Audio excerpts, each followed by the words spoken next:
हा आहे Kubota tractor 21 HP आणि ही दोन्ही ट्रॅक्टर माझा आहे. ती कामाची सरणी बघा, कामाची एक नंबर सरणी होत्या आणि दोन्ही ट्रॅक्टर एक नंबर चालते. ते कुबोटाचा तर नादच कारण आहे. त्यात रोटरचा खास करून रोटर बी एक नंबर चालतोय आणि अशा पद्धतीने काम होतंय.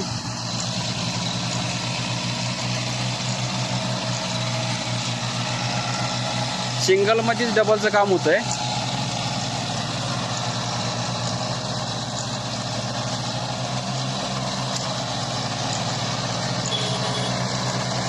किती खोल लागते बघा. भर पाहिजे ती कमी जास्त करायचं आहे आपल्याला. खोल भर कमी आणि जास्त भर लावता येत्या. कुबोटा ट्रॅक्टर नादच करायला नाही.